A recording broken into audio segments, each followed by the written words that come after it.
Chapter 1: The Last of the Road. The wagon had been dying for the better part of 2 days, and Elta had learned to hear the sound of its dying the way a body learns the breathing of a sick child in the next room. There was the low complaint of the front axle, which she had come to ignore, and then there was the newer sound, the one that had started that afternoon, a bright, splitting crack from the left rear wheel each time it rolled over stone, as if the wood were trying to tell her something she already knew and could not afford to hear. She kept her hands loose on the reins and her eyes on the failing light.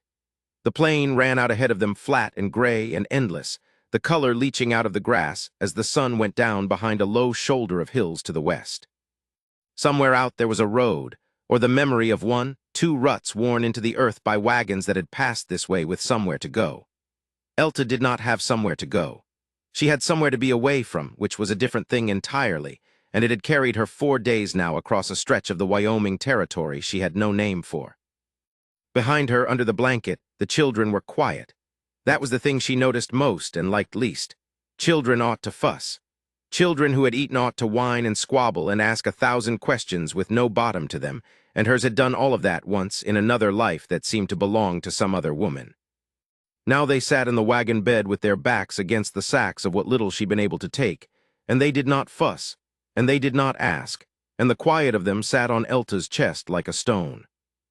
"Mama," it was Sam close behind her shoulder. 7 years old and speaking the word low the way he'd learned to speak, pitched under the level where it might carry. "The wheel's smoking." She looked. It wasn't smoking, not truly, but there was a fine pale dust rising off the hub where the wood ground against itself, and that was near enough to the same thing. "I see it," she said. "We're near to a light. You saw it too, didn't you? Off there."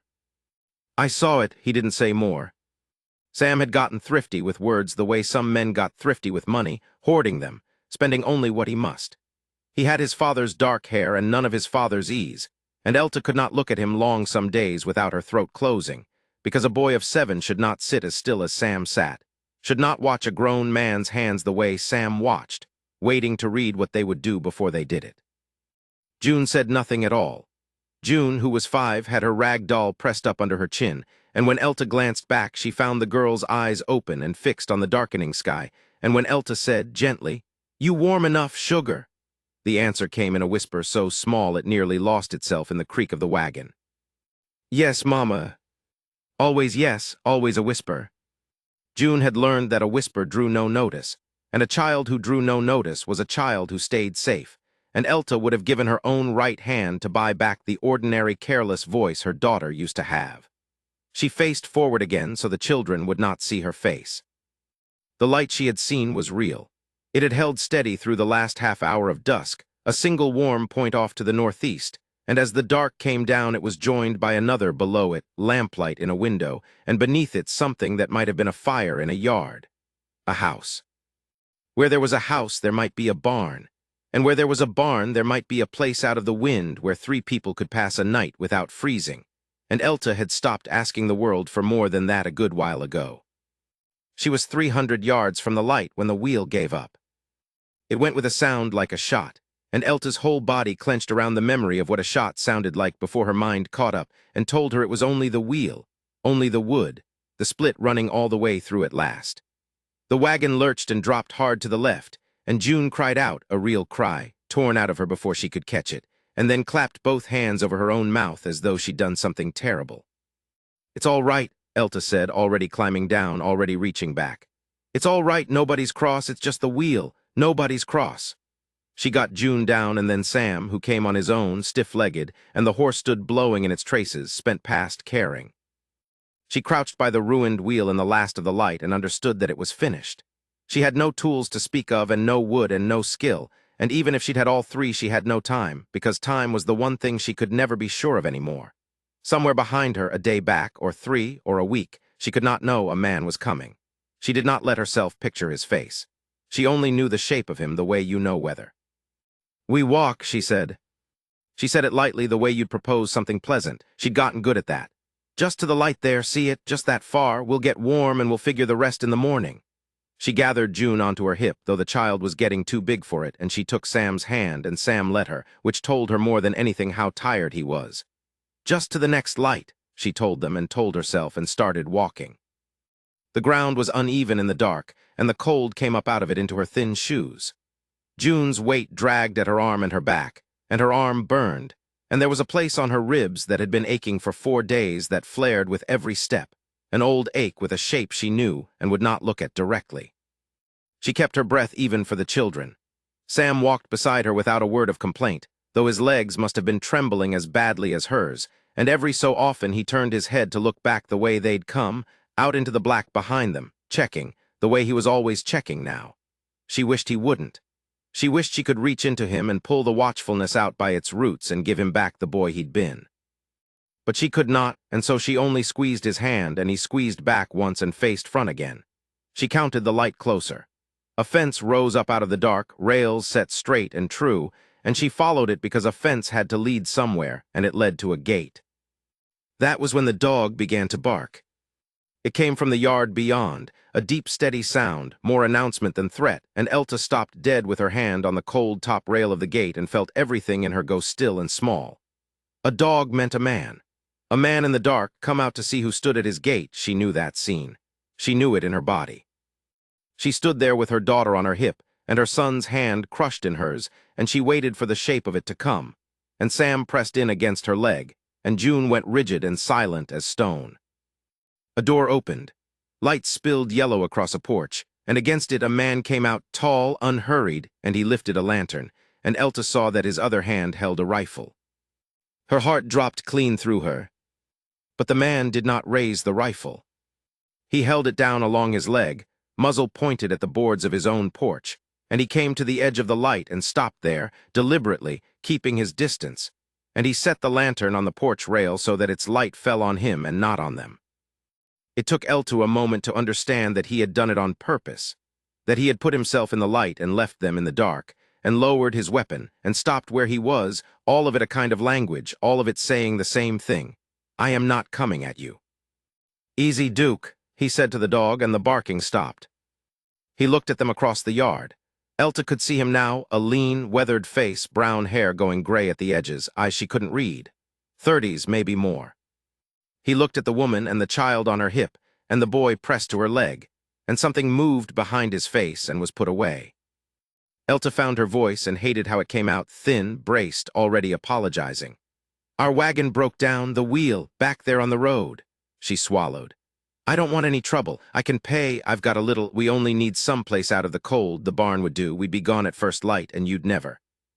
How far back? He said. The question stopped her. What? The wagon. His voice was low and even no more heat in it than a stone wall. How far back did it quit? A ways, 300 yards maybe. Down toward the... It'll keep till morning. He looked at the boy, and then at the girl with her doll shoved up under her chin, and then briefly at Elta, and she braced for it, for the price, for the demand, for the thing men always wanted underneath the offering, the thing she'd learned to see coming. It didn't come. You eaten? He asked. Elta stared at him. Of all the words she had steeled herself against, that was not one of them, and it went through her guard entirely, and for a shameful instant she could not answer at all. The children had not eaten since a heel of bread at noon. She had not eaten since she could not remember. And this stranger with a rifle held pointed at his own floorboards was not asking her who she was, or where the children's father was, or what she was running from with her voice shaking and her ribs aching, and her whole life piled in a broken wagon in his field. He was asking if she'd eaten. No, she said, and the word came out cracked. No, we haven't. The man nodded once, as if that settled a great many things. He picked the lantern back up off the rail. Come in out of the cold, then, he said, and turned and held the door and stood waiting, not watching to see that she obeyed, only holding it open the way a person holds a door for someone whose coming in is already decided. Warmth breathed out of the house into the yard, and with it the smell of wood smoke and coffee and something with meat in it kept back on the stove. And June turned her small face toward that smell like a flower turning, helpless, and Elta felt the last of her own resolve to keep this stranger at arm's length shiver and thin. Elta did not move. The porch light lay across the dark grass between them like a thing she could step onto or step back from, and every hard year she had lived told her that a stranger's open door was only another kind of trap, that kindness was bait, that no man gave shelter without meaning to be owed. She stood at the gate with her son's hand in hers and her daughter's heartbeat going quick against her side. And she looked at the yellow light falling out of the doorway, and she thought, "One wrong door and I've walked us straight back into it." But behind them was the dark, and the cold, and the wagon that would not roll, and the long flat country with a man somewhere out in it coming on like weather. And the light was warm. Chapter 2, A Roof, Not a Cave. The kitchen was warm in a way that Elta had forgotten kitchens could be.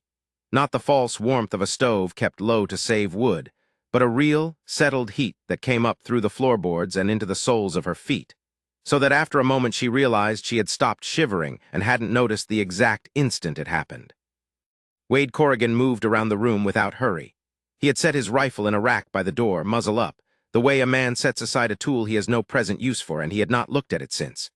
He built the fire up, swung an iron pot back over the coals, and cut thick slices off a loaf that had gone a little stale at the ends. The dog, a rangy blue heeler he'd called Pete, settled under the table with a groan and put its chin on June's small shoe, and June did not pull her foot away.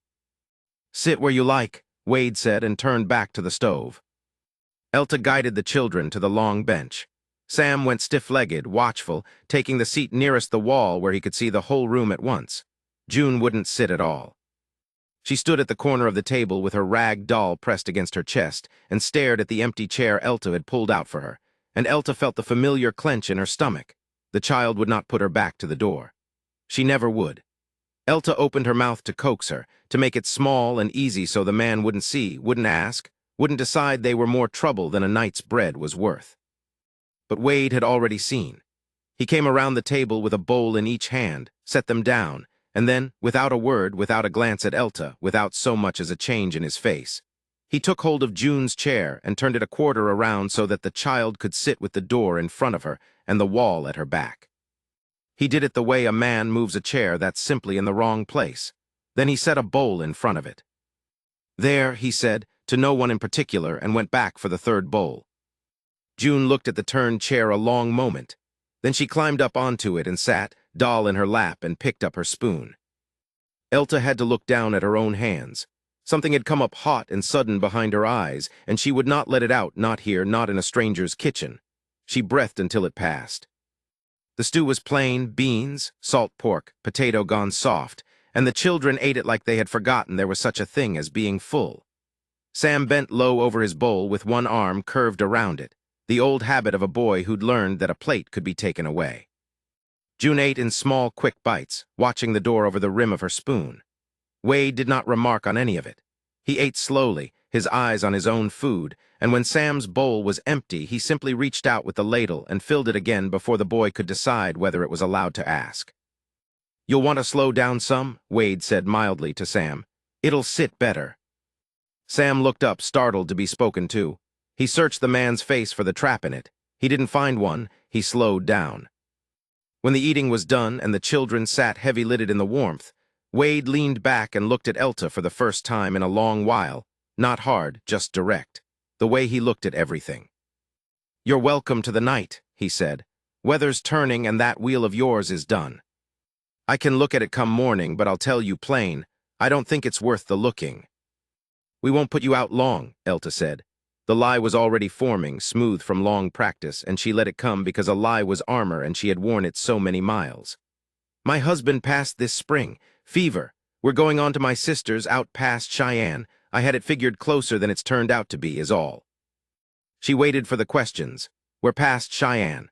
What was the sister's name? What kind of fever and how sudden, and why a woman would take 2 small children across open country alone with winter coming on.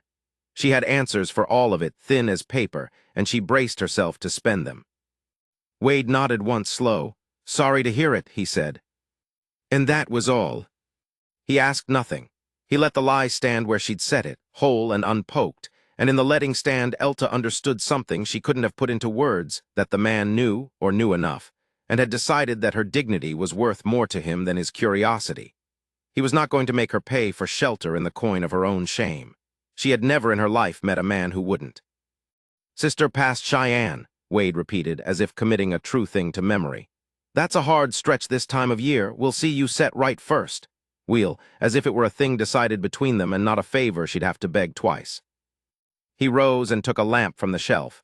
Rooms through here was my sister's when she stayed. It's dry and the ticks fresh enough. The spare room was small and clean and smelled of cedar.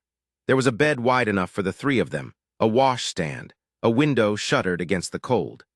Wade set the lamp on the stand and stood a moment in the doorway, and Elta saw him look at the door itself, at the heavy iron bolt mounted on the inside of it. "That bolt's good," he said. "Throws solid." He reached up to the frame and took down a single iron key from a nail she hadn't noticed, and he held it out to her across the little room. "Door locks from the inside with the bolt, but there's a latch besides, and this is the only key to it, not another one in the house. You keep it." Elta looked at the key in his open palm and did not take it right away because she did not understand it. In every house she had ever slept in, the locks had faced the other way. Doors had kept her in, not others out. A key had been a thing a man kept on his own belt. "You're giving me the key to your own room," she said. "It's your room tonight," Wade said. "A body ought to be able to shut a door and know it stays shut till they open it themselves. That's all." He set the key on the washstand when she didn't reach for it, gentle, and stepped back over the threshold so that he was in the hall and she was in the room, and the door was hers to close on him. "Wake me if you need the fire built up." "Down the hall, last door." He pulled it to behind him, softly from the outside. Elta stood a long time looking at the key on the washstand. Then she picked it up and closed her hand around it, and the iron was cold and then warm, and she put the children to bed. They went down fast, June curled into the wall with her doll, breath evening out into the deep, untroubled sleep of a child who has, for one night, eaten enough. Elta drew the bolt. It threw solid, just as he'd said, a good heavy sound. She lay down in her clothes on top of the blanket with the key still in her fist and told herself she would not sleep. She had told herself that in 100 rooms. Sometime in the deep of the night, she woke because the small warmth beside her had gone. Sam was not in the bed. She came up onto her elbow, heart lurching, and found him in the dark, sitting on the floor with his back against the door, knees drawn up, facing into the room the way a man faces a thing he means to hold. Guarding it. Guarding them. 7 years old and set to keep the watch because he had decided, somewhere on the long road, that it was his to keep, and because the man of a house did not sleep while his mother and sister lay unguarded. She knew where he'd learned there was danger. She could have wept for where he'd learned it. "Sam," she whispered, "come to bed, the door's bolted, nothing's coming." "I'll just sit a while," Sam whispered back, in a voice that was trying so hard to be a grown man's voice. "You go on and sleep, Mama." She started to rise to gather him up, and then she stopped, because she'd caught it too. Under the door, in the crack at the floor, a line of soft yellow light lay along the boards, the lamp in the hall. It had not been burning when they'd shut the door. Careful, she rose and drew the bolt back and eased the door open a hand's width. Wade sat in a straight chair at the end of the hall, near his own door, a blanket over his shoulders and the lamp turned low on the floor beside him. Not watching their door, not close to it. Just there, awake, keeping his own quiet vigil at a respectful distance, the way a man keeps a lamp lit in a window for someone still out in the weather. He turned his head when the door moved, saw her. Saw past her knee, the small shape of the boy sitting sentry on the floor. "Left the lamp so he'd not have to sit in the dark," Wade said low so as not to wake June. He didn't say I saw the boy meant to guard the door. He didn't say a child ought never carry that. He only said to Sam past his mother in a plain and even voice, "Boy, if anything wants past that gate tonight, it'll wake Pete first and Pete'll wake me. I'm just down the hall. You've got my word on it. So you can sleep or you can sit, a man can pick either. But there's 2 of us awake now, and only one of us needs to be." Sam was quiet a moment in the dark. Then, in a small voice that had given up a little of its trying, 2 of us. "That's right," Wade said. "You want the watch, you take first half. I'll take the rest, but I'll tell you first half's near over." And Elta watched her son think about that, watched him weigh the man's steady face in the lamplight and find, again, no trap in it, and watched something in his thin shoulders come down half an inch, the first crack in an armor he'd forged too young. Sam got up off the floor. He came back to the bed. He was asleep before she'd finished drawing the bolt. She lay awake the rest of it, but not the old way, not braced. Just awake, holding the key, listening to her children breathe, and to the small, ordinary sound of a man sitting up in a hall so a frightened boy wouldn't have to. Dawn came gray and cold and smelling of frost. Elta was up before the children, moving quiet, and she had just eased the door open when she heard a wagon roll into the yard. and a woman's voice ring out clear and unbothered across the cold. "Wade Corrigan, if you've let that fire go out, the voice stopped. Elta came to the end of the hall and saw her. An older woman climbing down from a buckboard, gray-haired and straight-backed, a shawl pinned tight and a basket on her arm, her breath smoking in the early light. She had stopped mid-word because she had seen, through the open door, what stood in the hall, a strange young woman in travel-stained clothes, thin as a rail, with the wary stillness of a hunted thing. The woman took it in, the gauntness, the children's small boots by the door lined up too neat, ready to run. The way Elta's hand had already gone to gather a child who wasn't there. She took in the whole of it in the space of one breath, the way some women can read a house from its doorway, and Elta braced for the questions, for the sharp look, for the cost. The woman's face softened. She came up the porch steps, set her basket down on the rail, and said, warm as the kitchen behind them, "Well, you'll be needing breakfast then, and more than that stubborn man knows how to make. I'm a Dalline. I keep him from starving, and I mind my own business, mostly." Her eyes, shrewd and kind, held Elta's a moment longer. "Come in out of the cold, child. You're home for now." Chapter 3, Earning the Quiet.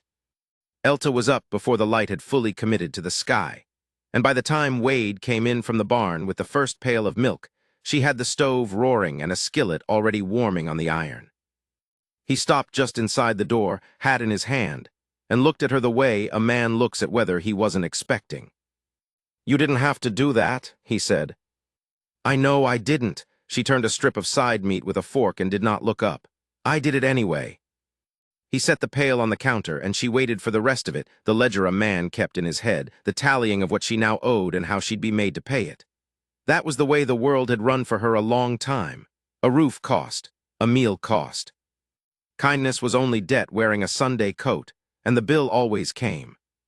But Wade only nodded once, slow, like she'd said something reasonable in a language he happened to speak. "Coffee's a mercy," he said. "You'll find the good beans in the blue tin. The other one's chicory I keep for pride's sake, and it's a lie every time."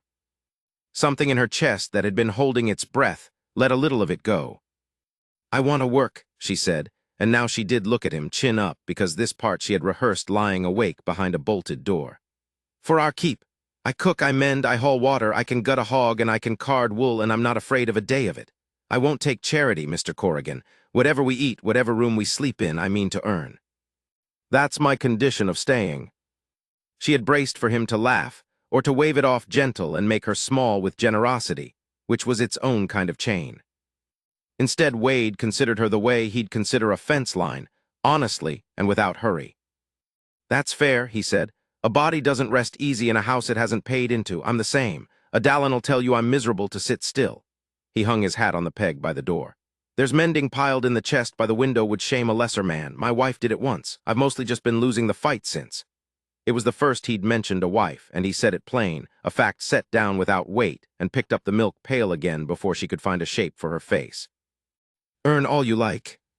I won't insult you by pretending you're a guest." And that was the whole of it. No debt named. No price hidden in the folds.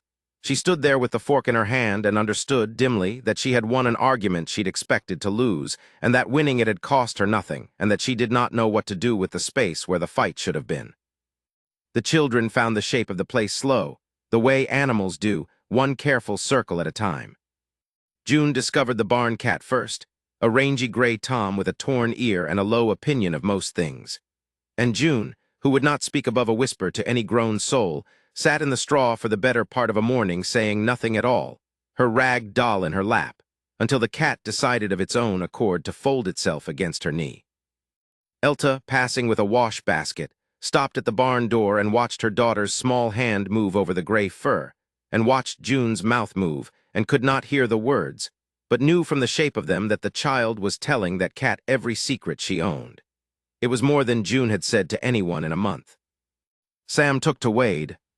He did it sideways, the way he did everything now, never asking, only appearing at the woodpile at the corral rail, 3 steps behind and to the left, watchful as a sentry.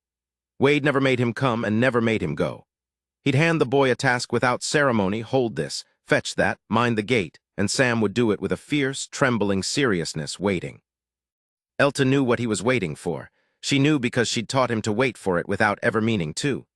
The boy was testing the man the only way a boy from their house knew how. He was watching for the moment the calm broke. It came, or should have, on the third afternoon.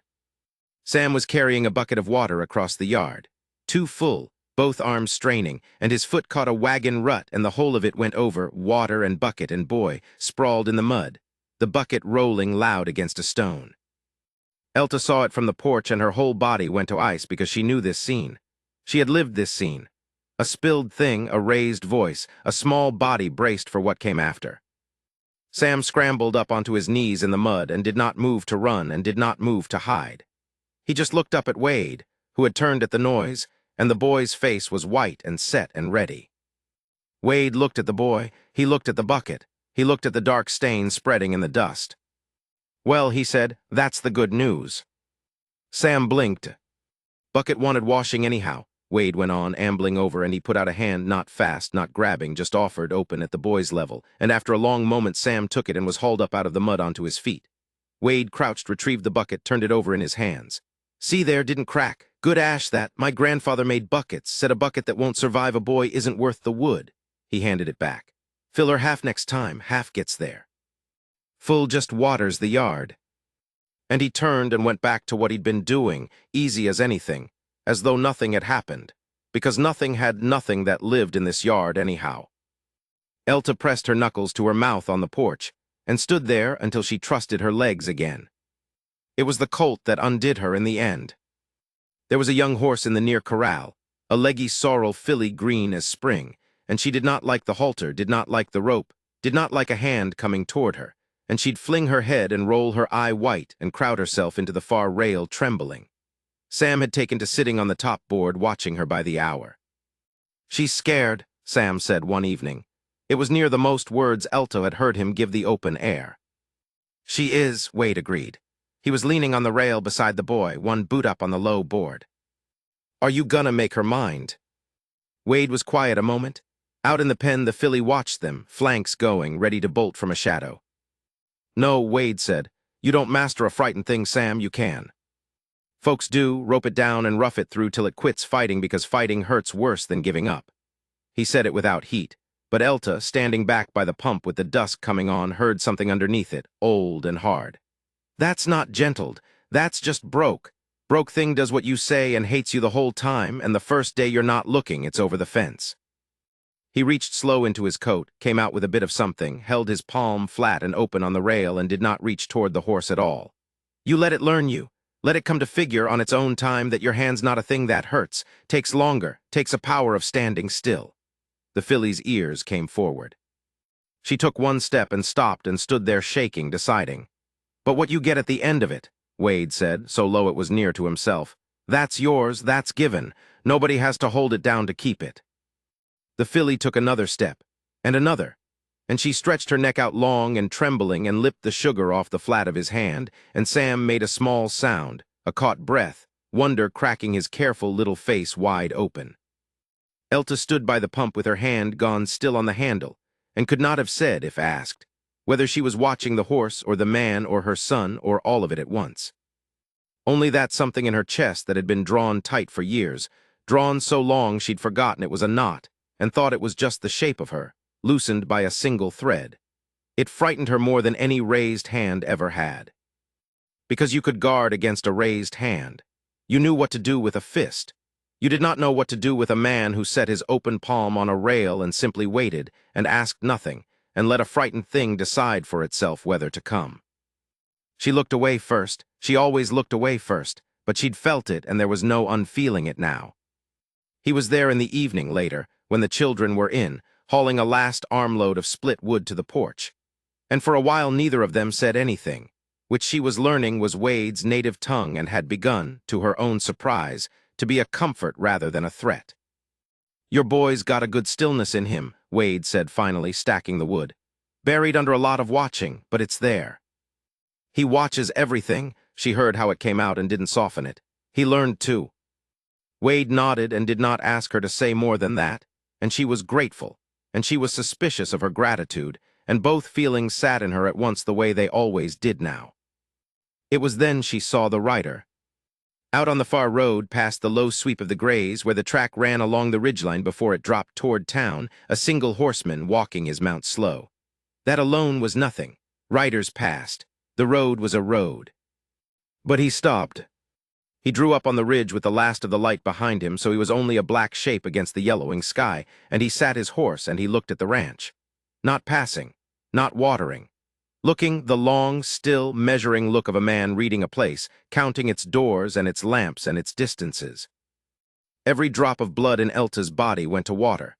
The armful of nothing she'd been holding, a dish rag, she'd carried it out without thinking, twisted in her hands. She did not move. She had learned long ago the animal stillness of the hunted, and it took her now without her willing it, the breath going shallow, the body gone to stone, the whole of her narrowed to that black shape on the ridge. It was too far to know a face. It was too far to know anything. It was likely a drover, a stranger, a man admiring good grass in a good light and thinking of nothing at all. She knew that, she told herself that. Her body did not believe a word of it. The rider sat a moment more. Then he turned his horse's head and went on down the far side of the ridge, unhurried, and the road took him, and he was gone into the coming dark. Elta breathed out, her hands were shaking. When she looked up, Wade had gone still beside the woodpile. He was not looking at the empty ridge. He was looking at her white face and her locked shoulders and the rag wrung to a rope in her fists, and his face had not changed, not gone soft with pity nor sharp with questions, but his eyes had a new attention in them, quiet and level, and she understood that he had seen, not the rider, her, the whole of what the rider had done to her in the space of 10 seconds, all of it, plain as print. He didn't ask. He turned back to his wood and set the last piece square on the stack and said, easy as anything, nights are coming on cold. I'll see the bolt on your door slides true before you turn in. But she knew he'd filed it away, the way he filed everything, slow and complete and kept. And that night, for the first time, when Sam took up his post by the door, there was a lamp already burning low on the sill that neither of them had lit. Chapter 4, The Shape of the Fear. The storm came down out of the north an hour after supper. The way weather did in that country, no long courtesy of gathering clouds, just a sudden hardening of the air, and then the first fat drop slapping the roof shingles like thrown gravel. Wade had felt it in his knees since noon and had brought the stock in early, and now he sat by the stove with a bridle across his lap and an awl in his hand, mending a rein that had frayed near the buckle. The lamp threw his shadow tall against the log wall. Outside, the wind found every gap in the eaves and made a low, mournful sound of it.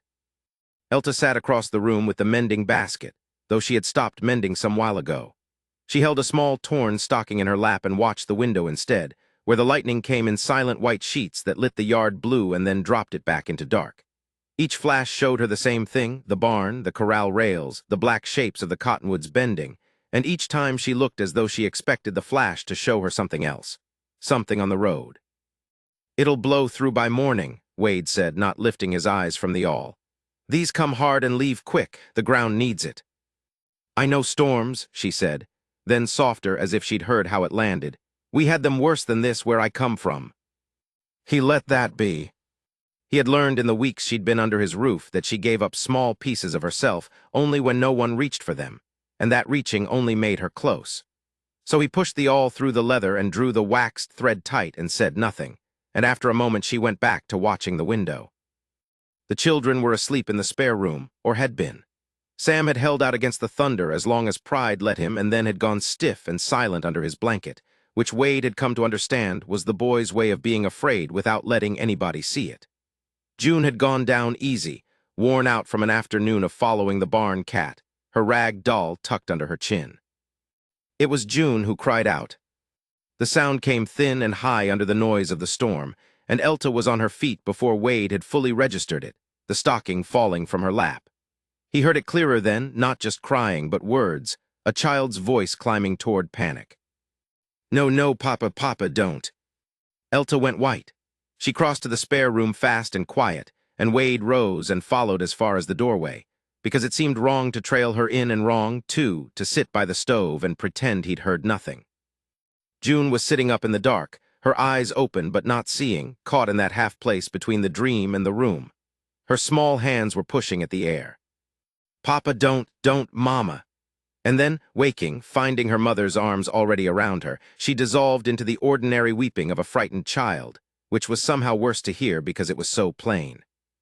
I've got you, Elta murmured, rocking her. I've got you, it was a dream, it's only the thunder. Nobody's here. Nobody's here, baby. She said it over and over, and Wade could not tell any more whether she was saying it to the child or to herself. Sam had come awake in the other bed and was sitting up with his back to the wall, watching Wade in the doorway with those old eyes he had, waiting to see what a man did when a house came apart in the night. Wade held very still and kept his hands where the boy could see them and said, "Lo, storm's loud tonight. You want the lamp brought in?" After a moment, Sam nodded once. Wade fetched the lamp from the front room and set it on the little table between the beds and turned the wick up soft, so the corners lost their teeth. He didn't touch either child. He crouched by the doorframe with his forearms on his knees, making himself smaller than he was, and he waited while June's crying wore itself down against her mother's shoulder into hiccups, and then into the deep, uneven breathing of a child sliding back toward sleep. It took a long time. Elta held her through all of it. When June was finally down again, truly down, and Sam had slid low under his own blanket with his eyes on the lamp instead of on the window, Elta smoothed her daughter's hair back one last time and rose. She stood a moment looking at the two of them. Then she came to the doorway, and Wade stepped back to let her through, and they went out into the front room, and she pulled the door to behind her, leaving it open just a crack the way the children needed it. She didn't sit. She stood by the cold end of the table with her arms crossed over herself, gripping her own elbows, and she looked at the floor. "You heard," she said. "I heard a little one have a bad dream." Wade set the lamp aside and did not move toward her. "That's all I heard, if that's how you want it." "You heard what she said." Elta's voice was flat and tired past the point of hiding. She lifted her head and looked at him, and there was no more lie left in her face. It had all run out somewhere in that dark room. "There's no husband in a grave. I told you that so you'd give us the night and not ask. He's alive. He's back east of here, or he's on a road somewhere between here and there, and he is looking for us." Wade nodded slowly. He'd known some shape of it since the first night. A woman didn't bolt a door from the inside and set a boy to guarding it over a dead man, but knowing a thing and being told it were different, and he understood the cost of the telling. "All right," he said. "That's all right." A brittle sound came out of her that wasn't a laugh. "You don't want to know what I did, whether I drove him to it, whether I'm the kind of woman a man's got a right to." "No," Wade said, and it came out harder than he meant, so he gentled it. "No, I don't wonder that. I've watched your boy flinch at a dropped bucket. I've turned your girl's chair so she'd eat with her back to the wall. Nobody taught them that at a supper table where things were right." He drew a breath. "You don't owe me the whole of it, but if you want to set it down for a spell, I'll hold it. I won't do anything with it but hold it." She was quiet a long time. The storm walked across the roof, and the lamp flame leaned and straightened in some draft that found the sill. She looked at the crack of the door where the children slept, and Wade understood that she was measuring whether they could hear and deciding, and only then did she let go of the last of it. "You keep a lamp burning for my boy," she said, not quite to him. "You turn a chair without a word so my girl can breathe at your table. You gave me the only key to a door in your own house." She shook her head slowly. "A man doesn't do those things by accident, so I suppose you've already guessed most of it, and I'm just tired of you being kind to a lie." And then, still standing, still gripping her own arms, she told him, not the way a story is told, with a beginning and a middle, but the way the truth comes out of a person who has kept it too long in pieces out of order. She named the man. Roy. She named the drinking, and the way the drinking wasn't even the worst of it, because a sober man who has decided you belong to him is a colder thing than a drunk one. She named the leaving not the first time she'd thought of it, but the last, the night she'd finally understood that Sam had begun to step between them, 7 years old and putting his own small body in the way, and that if she stayed, her son would grow into a man in that house, one way or the other, and she could not let either way happen. She named the miles after that, the borrowed wagon, the selling of her mother's ring in a town whose name she never learned. The nights sleeping upright with the children against her so she'd wake if they moved. She did not describe a single blow. She didn't need to. It was all there in the flat, careful way she stepped around the places where the blows had been, the way a person steps wide around a spot on the floor that once burned them. Wade listened without moving and without that soft, terrible pity that she plainly expected and braced against. He listened the way he'd listened to a man tell him the creek had jumped its bank and taken the low fence, as a thing that had happened, that was real, that would have to be reckoned with. When she finished, the silence stretched, and the lamp guttered, and she finally looked up at him as if to see the damage her words had done to his good opinion.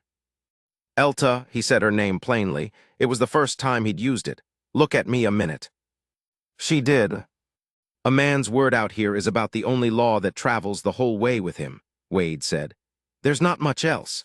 The nearest badge is a hard day's ride, and the nearest judge is further. So a man's word has got to be worth something, or nothing is." He held her eyes. "You've got mine. Nobody takes you from this place. Not him, not a paper, not the whole territory riding in behind him.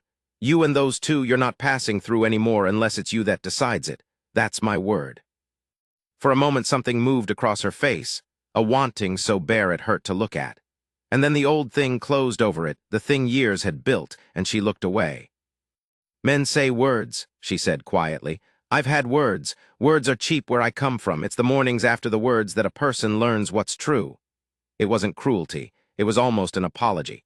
"You've been kinder to my children in 3 weeks than their own father in 7 years.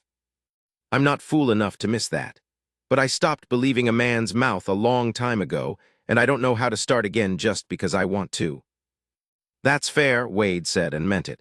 "You don't have to believe the word. Just watch what I do and let the doing be the thing that talks."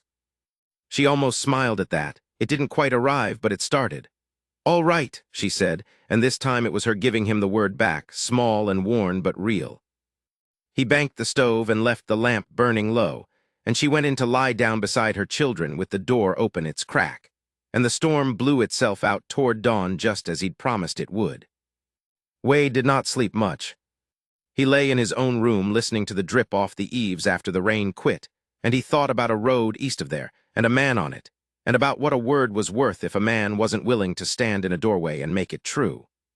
Before the sun was fully up, he was in the barn, and by the time the light came gray over the corral, he had the bay saddled. Elta found him cinching the girth. She had a shawl over her nightdress and her hair down, and the fear was already in her face. "Where?" she said. "Town." He didn't dress it up. "There's a deputy there, Holly's. Fair man. I aim to sit down with him and find out what the law of this territory says about a woman and her children, and get it said out loud and written down before anybody comes asking. If this is going to hold, it's going to hold lawful, so nobody can ever say I stole what wasn't mine to keep." He swung up. "I'll be back before dark. Bolt the door behind me. The key's still yours." She stood holding the shawl closed at her throat, and she looked up at him on the horse for a long moment, and whatever she'd learned to expect from a man riding off at dawn, this was not it. "Wade," she said, his name this time from her, "come back before dark." "I will," he said, and turned the bay toward the road. Chapter 5, Small Green Things.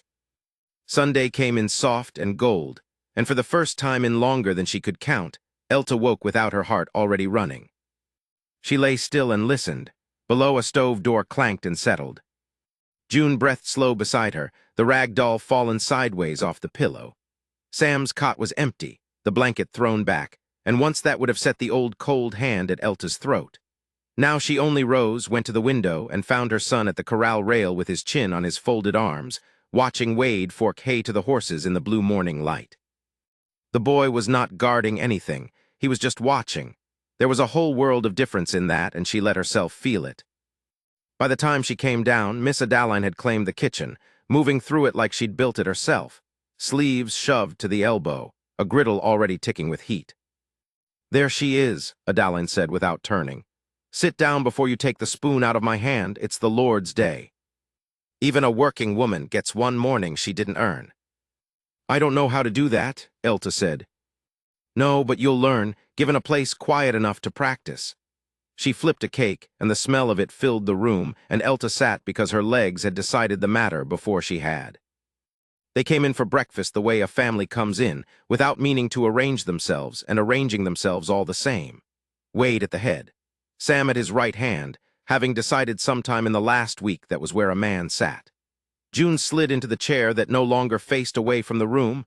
Wade had turned it that first night without a word, and now the child did not seem to notice the door at all. Elta took the place across from Wade and found, when she looked up, that he was already looking at her, and did not glance away, and neither this time did she. The cakes went around, and butter and a jar of honey Adaline had brought. It was an ordinary table, and that was the miracle of it. Elta had spent years at tables where you learned the weather of a man by the set of his shoulders, where a dropped fork could turn the whole room to glass. Here Sam knocked his cup and slopped milk across the boards, and the whole of what happened was that Wade said, "Grab that rag off the hook, son," and Sam grabbed it, and the world did not end. Then June spoke. She had a cake half-eaten, honey on her fingers, and she looked up at the jar in the middle of the table just out of her reach and said, plain as anything, in a voice with no whisper left in it at all, "May I have some more honey, please?" The room went still. It was the smallest thing in the world, a child asking for honey at a Sunday table. But June had not put more than 3 words together where a grown man could hear her since before the road, since before the running. Whispers, yes. Nods, her doll pressed to her mouth. But not this, not a whole clear sentence set down in the open air like she had every right to the sound of it. Elta's hand had stopped halfway to her cup. Adaline stood frozen with the spatula lifted. And Wade did not make a fuss of it, and Elta would love him a little for that before she was ready to admit she loved him at all. He only reached out, easy as breathing, took up the honey jar and set it down gentle by June's plate. "There you are, Miss June. Take all you want, there's plenty." June dipped her spoon in and looked for one instant straight up at him. A small, careful smile.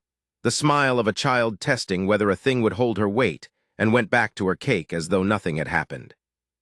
Elta got up quick and busied herself at the counter so no one would see her face. Adaline was suddenly beside her, pressing a cloth into her hand, the older woman's own eyes bright, and neither of them said one word. The day went on the way it had started, soft. After the plates were cleared, Sam got it into his head to chase the hens, and the hens, being of a firm opinion on the matter, scattered and doubled back until the boy was pinwheeling across the yard, laughing. Laughing, not the tight, watchful sound he made when a laugh was expected of him.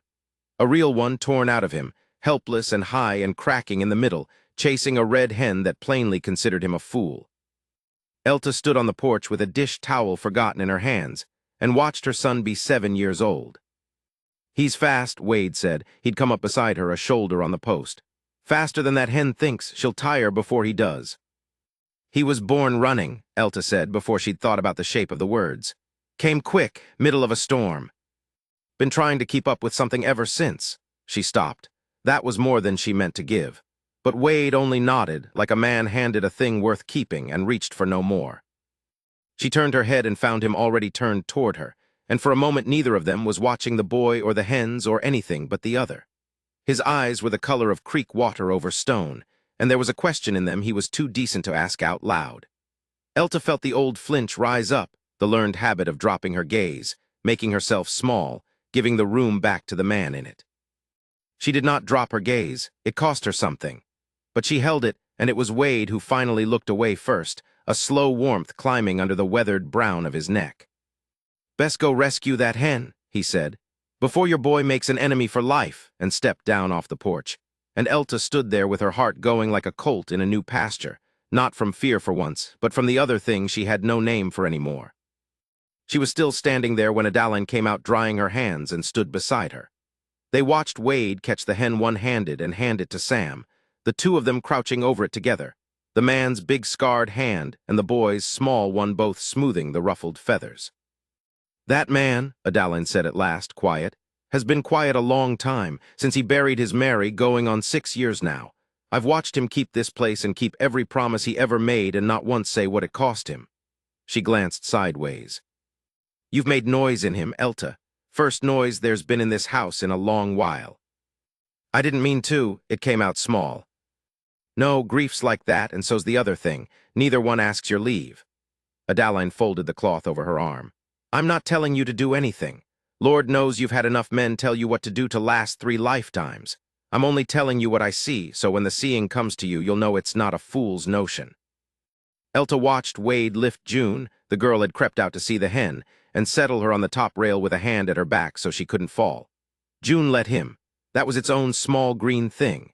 A month ago the child would have gone stiff as a fence post at a strange man's hands. "I'm afraid of it," Elta said. She had not said a true thing that plain to another grown person in years. "I'm afraid to want it, because wanting a thing is how they get you. You want it, and then it's the thing they can take." Her jaw tightened. "I taught myself not to want." Adaline nodded slow, like the words did not surprise her. Then you'll want it scared. That's all bravery ever was, child. Nobody wants a thing without fear. They just go on and want it anyhow. She patted Elta's arm once, firm, and went back inside, leaving the younger woman on the porch with the impossible ordinary sight of her children in the sun. The afternoon Wade spent at the workbench in the barn, the children underfoot, and Elta, mending on an overturned crate in the doorway, spent watching him build a family without once saying the word. He had Sam's shoes and June's both, worn through from the miles of the road, and he cut new leather and set the soles and tapped the tacks in, careful the way he did everything, and Sam knelt at his elbow asking how and why until Wade put a scrap of leather and a blunt all in the boy's hands and showed him. For June he had something else. Over the last several evenings, when he thought no one marked it, he'd been shaping a length of pale pine, and now he blew the shavings off and held out a doll. A proper one, jointed at shoulder and hip so its little arms swung, its face carved gentle, with the patience of a man who had all the time there was to give.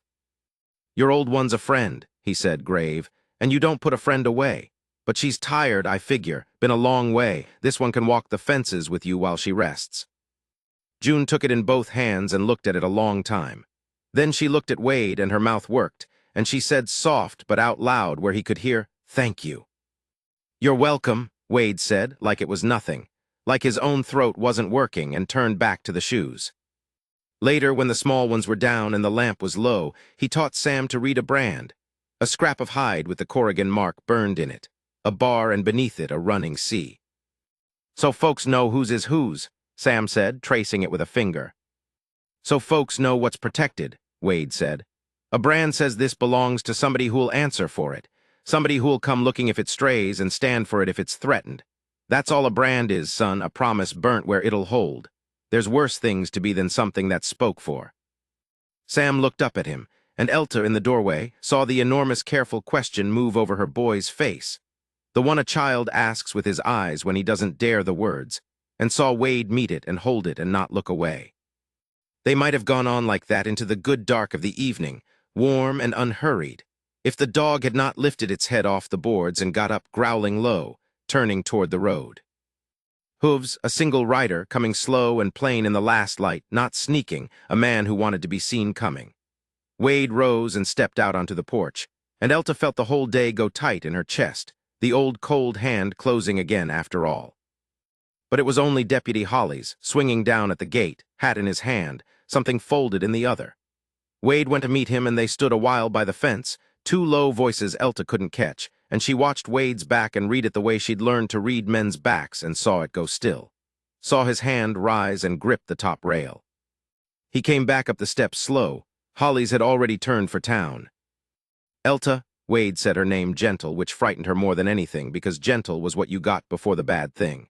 Hollis had word off the stage line. "A man's been asking 2 towns over, at Cutbank and again at the Forks." He made himself say the rest plain because she deserved plain. Asking after a woman traveling alone with 2 children, a boy and a girl, asking real particular. The lamp burned on in the warm room behind them. Inside, June slept clutching the doll a good man's hands had made her, and Sam slept without one eye on the door for the first time in his short, hard life.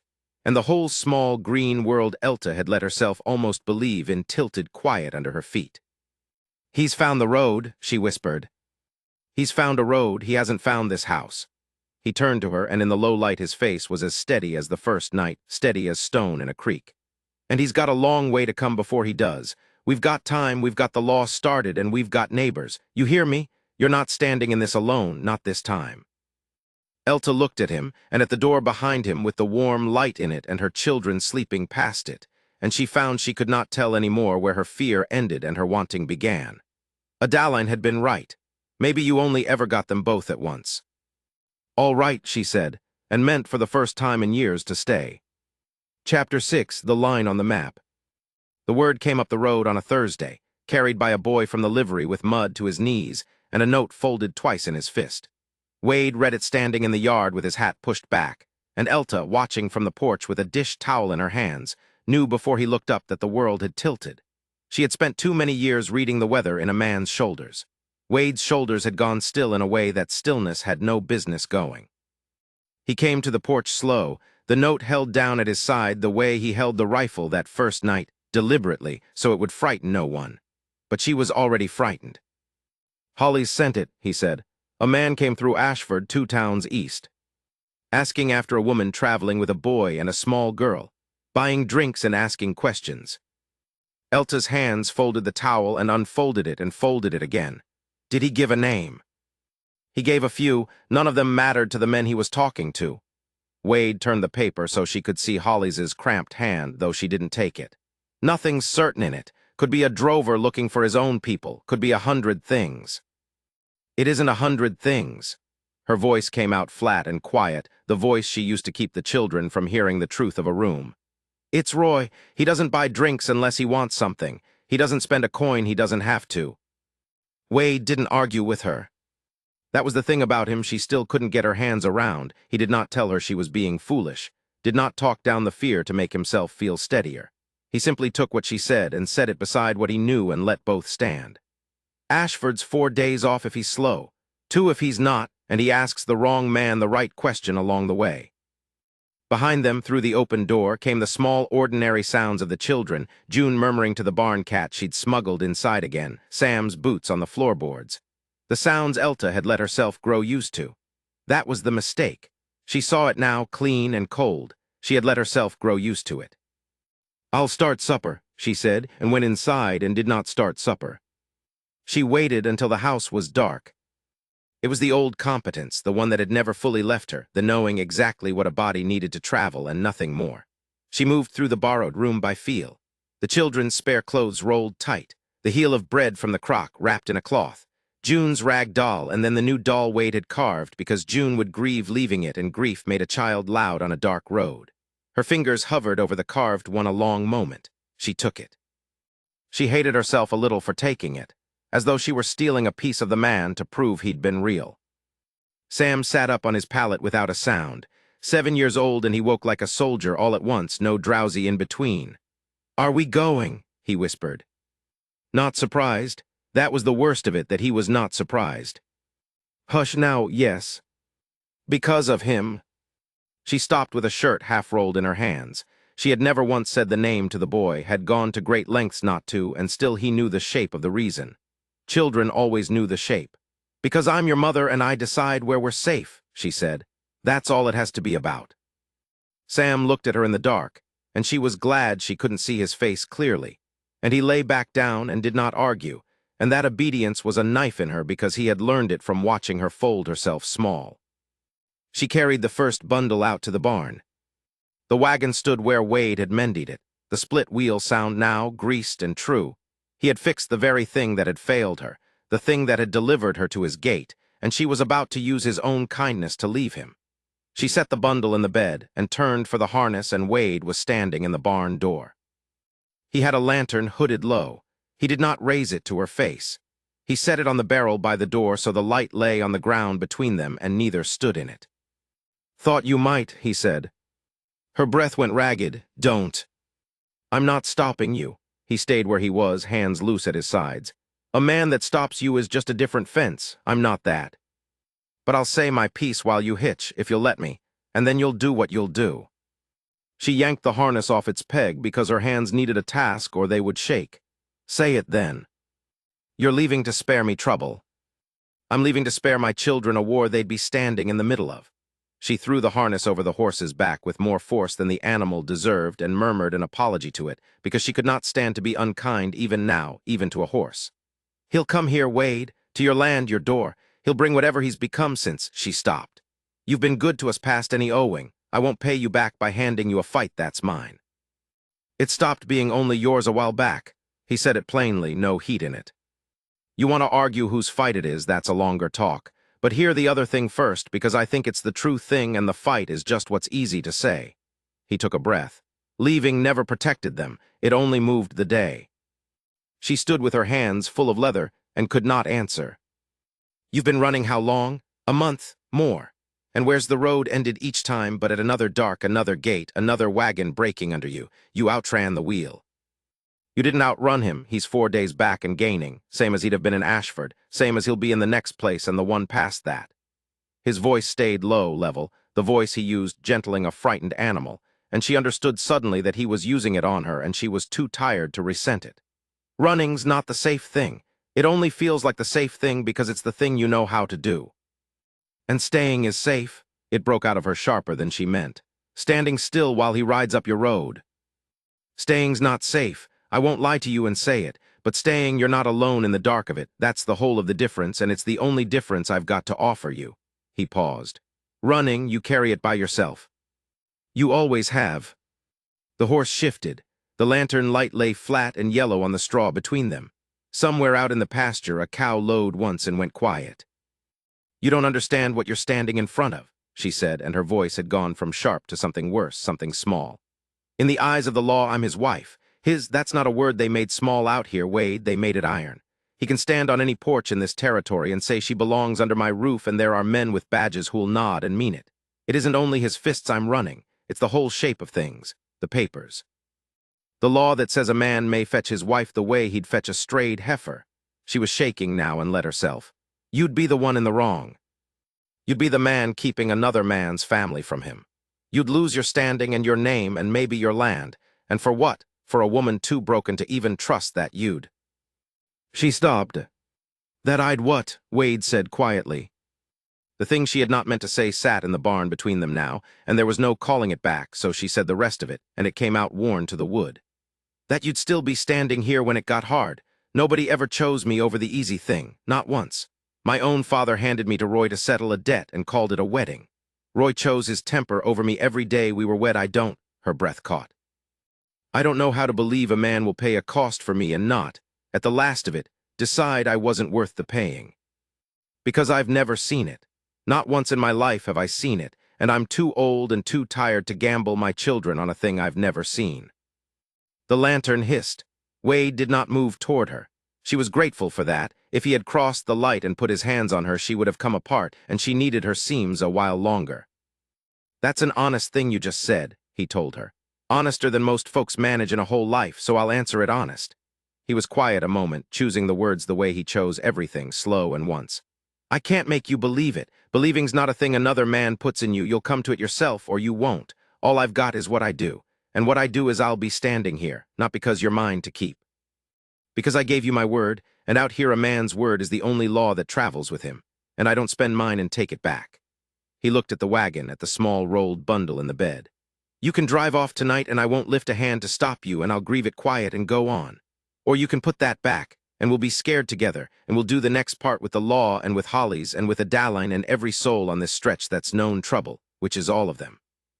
But I'd rather you were scared here than brave out there alone. That's the whole of my case. I'm done talking it. The horse stamped, the night held. Elta looked at the leather in her hands. The harness he had mended on the horse he was lending, hitched to the wagon he had made whole. Every piece of her leaving was a thing his hands had fixed. And she thought of the road, the specific dark of it, June crying and being hushed, Sam waking all at once forever, the wheel that would break again in some new place because wheels always broke and there was never a Wade at the next gate. There was only ever the next gate. She lifted the harness off the horse's back. She did it slowly, and the animal sighed as if it had been waiting on her sense to catch up, and she hung the leather back on its peg. Then she took the bundle up from the wagon bed and held it against her chest a moment, and stepped back from the wheel. Wade watched her do it, and said nothing until it was done. I'm not staying because I believe you, she said, because she would not let even this be a lie between them. She had built the whole of the last months on a lie about a dead husband, and she was tired of the taste of them. I'm staying because I'm out of road, and because you fixed the wheel, and because my boy learns everything from watching me, and I'm sick to death of teaching him to run. That'll do, Wade said. That'll do fine. She unhitched the horse the rest of the way and led it back to its stall, and Wade took up the lantern and held it low so she could see her footing, and neither of them spoke of believing again. At the barn door she paused. Out past the dark of the pasture the land ran east, flat and pale under a pairing of moon, toward Ashford and toward whatever was coming up out of it. He'll come, she said. He'll come. Wade lifted the lantern a little, and the light found the fixed wheel, the mended wagon, the ranch standing dark and solid around them. And this time you'll be standing on a floor instead of a road. That changes more than you know. He put out the flame. In the sudden dark she heard him only a step away, steady as a fence post. and for the first time in longer than she could name, she let herself stand next to a man and not measure the distance to the door. "Good," he said softly to the dark, to her, to the whole reckoning waiting up the eastern road. And the weight of it settled over the ranch like the coming weather, and they went in to sleep what sleep they could before the days that were coming. Chapter 7, Getting the House in Order. Deputy Hollis came out to the ranch on a Tuesday before the heat had burned the dew off the grass, and he came the slow way up the main road at a walk, hat pushed back, both hands easy on the horn so anyone watching would know him for a friend a long way off. Wade watched from the porch and understood the courtesy of it. A careful man announced himself out here. A careful man let a frightened house see his empty hands. "Coffee's on," Wade said when Hollis swung down. "Figured it would be." The deputy looped his reins over the rail and stood a moment, looking at the place, the mended corral gate, the wash strung between two posts, the small shoes drying on the step. Something moved behind his weathered face. "You've been busy, Corrigan." "Been kept busy." Inside, Elta had the table set and the children fed and sent out to the barn, though Wade had seen how her hands stilled when the deputy's horse first showed on the road, how she had gone to the window and stood there until she was sure of the shape of the rider. Old habits. A woman who had learned to read the road like weather. She poured Hollis's coffee without being asked, and then sat across from the two men with her spine straight and her hands folded. And Wade saw that she meant to hear all of it, every word, and not be spoken about as though she were furniture. "I'll say it plain, ma'am," Hollis began, "because I think you're the sort who'd rather have it plain." "I am," Elta said. Hollis turned his cup a slow half-circle on the wood. "The territory's a young place. The law here is thinner than back east, and I won't pretend to you it's thick enough. A man like the one you left has a claim on paper that some folks would honor without ever asking what kind of a man he is." He let that sit. "But paper cuts two ways. There's provision, not much, but some, for a wife in fear of her life. Cruelty if it can be shown, witnesses if there are any, a judge in the territory who'll set an order of protection on a man and mean it." He looked up. "I've known that judge 20 years, he'll mean it." Elta's throat moved. "Shown how? I never had a doctor set eyes on me. I never told a soul. Roy made sure there wasn't a soul to tell." "Then we build it from what there is," Hollis said. "You'll tell me the truth of it, and I'll write it down, dated and sworn, and that's a record where there was none. A woman's sworn word is a thing in this territory, whatever some men would like to pretend, and you're not the only voice." He nodded toward the yard, toward the general direction of the county and everyone in it. "Folks talk. A man asking after a woman and two babies across 4 towns, hard-eyed, free with a threat, that leaves a wake. People remember. I'll ride and I'll gather it." "You do that?" She said it flat, not quite a question, the way a person says a thing they cannot yet let themselves believe. "It's the work, ma'am," Hollis drank. "It's the whole of the work, the part with a badge on it. Most days it's cattle and fence line and drunks. Now and again it's this. This is the part I keep the badge for." Wade had said little and said little now. But when Elta glanced at him, a quick checking glance, the kind she still could not help, he gave her the smallest nod. Something in her shoulders came down half an inch, and she began to talk. She told it the way she had told Wade on the storm night, no worse and no softer. The years, the leaving, the miles. Hollis wrote in a small book with a stub of pencil and did not once look up at her with pity, which she could not have borne, only nodded now and then and asked a quiet question, a date, a place, a name, and wrote that down too. When it was done, he closed the book and set his hand flat on the cover as if to keep it shut. "That's a foundation," he said. "It'll hold." Word went out the way it does in country like that, without anyone quite deciding to send it, and by week's end the ranch was not alone in the way it had been. Miss Adaline was the spine of it. She came up the road in her cart with a basket of eggs she did not need to bring, and by the time she left she had arranged the neighbors like a woman setting a table. The Petersons 2 ridges over would watch the South Road and send their boy at a gallop if a stranger came asking. Old Dunmore, who had a Sharp's rifle and no love for men who beat their women, allowed as how he could find reason to be neighborly of an evening. The widow Cole would testify to anything true that wanted testifying to. None of it was spoken as a fortress. It was spoken over coffee and around chores, in the plain currency of people who had decided a thing without making a show of it. "They know," Elta said to Adaline low in the kitchen, after the older woman had laid it all out. "You told them." "I told them a family up at Corrigan's might have a hard man come looking, and that decent folk don't leave a woman to face a hard man by herself." Adaline wiped her hands on her apron. That's not your secret, child. That's just the truth, and the truth belongs to everybody it protects. She softened and touched Elta's wrist. You spent a long time being the only wall between those babies and the world. You can put the wall down now. There's others in the line. Elta had to turn to the window then, and Adaline let her, busying herself with the crockery until the moment had passed. The children had to be told. Wade and Elta talked it over on the porch 2 evenings running before they settled how, and in the end they told them together at the table after supper, with the lamp low and June's carved doll propped against the sugar tin. Your papa may come here, Elta said. She had decided plainness was the only kindness. He's been looking, and he may find the road to this place. June went very still. The old silence came down over her like a lid, and she reached for the doll and drew it in against her chest, and did not make a sound. It was Sam who spoke, Sam who had spent 7 years being the man of a family that had no man to spare him it, and his voice came out high and hard. Then we got to go, tonight before. No, Wade said. The boy's eyes cut to him, bright with a fury that Wade knew was only fear wearing its Sunday coat. You don't know him, you don't know what he...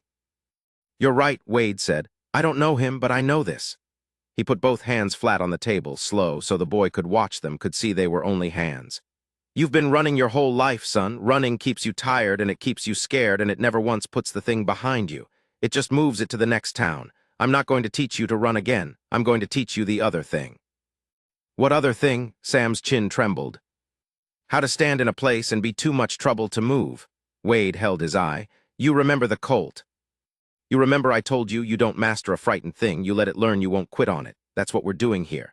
Nobody in this house is going to be handed over. Not you, not your sister, not your mama. There's law coming to stand with us, and there's near half the counties decided they'll stand too, and there's me. He did not raise his voice on the last of it. I don't say a thing I won't do. Ask anyone from here to town. My word travels farther than that man ever will. Sam looked at him a long moment. Then, terribly, the fury broke, and under it was just a small boy, and he ducked his head and cried the way children cry when they have been strong past their strength. Elta gathered him.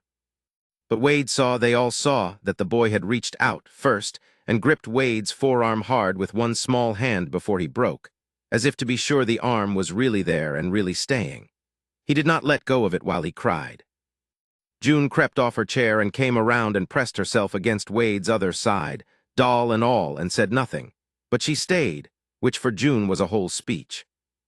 It was late when the children finally slept.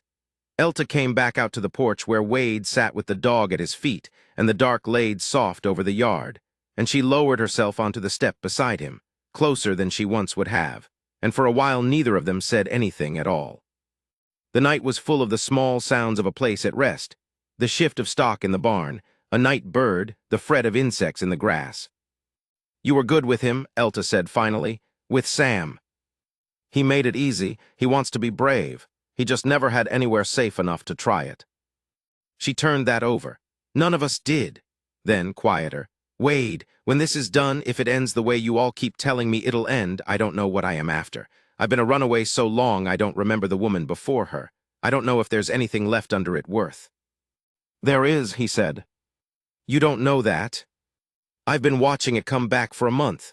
He was looking out at the dark, not at her, giving her the ease of that. The first night you stood in that gate ready to fight me with your bare hands over 2 sleeping children. That woman was never gone, Elta. She was just carrying too much to stand up straight. She's standing up now. He was quiet a moment. I'd like to be standing near her when she's all the way up. That's, he stopped. Started again, careful, a man laying a plank across water. There's a thing I want to say to you. I've wanted to say it a while. But I won't say it with a storm coming, because I don't want you hearing it as a man asking you to hold on to him out of fear. I want you to hear it in daylight with nothing chasing you, when the yes or the no is the freest thing you own. Her hand had found his in the dark. She did not remember reaching for it. His fingers closed around hers, warm and rough and certain. And for once she did not brace, did not measure the distance to the door, did not count the ways a gentle thing could turn. All right, she whispered, in daylight. In daylight, he agreed. They sat like that, hands joined on the worn boards, and the vow that neither of them had spoken sat between them anyway, whole and waiting, more solid for being kept in reserve. It was the closest Elta had come in years to peace. She let herself have it. She let herself, for one held breath, believe the ground under this house would hold. Then Wade went still. She felt it before she understood it, the change in him, the ease going out of his shoulder against hers. He was looking west, past the corral to where the road came down off the rise, and Elta followed his eyes, and her heart turned to water in her chest. Far out on the dimming road, where the last of the light lay along the ruts, a smudge of dust hung in the still evening air. It had not been there a moment before. It was moving slow, deliberate, unhurried, a single rider taking his time, the way a man takes his time when he is certain no one ahead of him can stop him.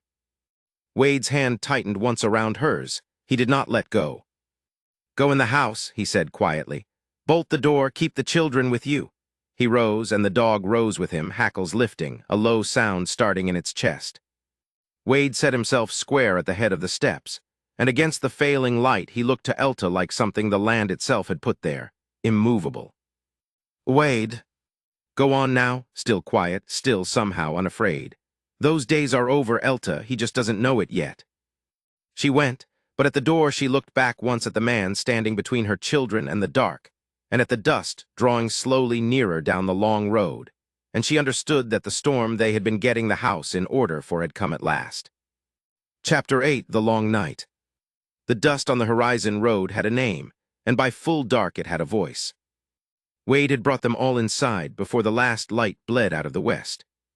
He did it without hurry, the way he did everything, so that the children would not read alarm in his hands.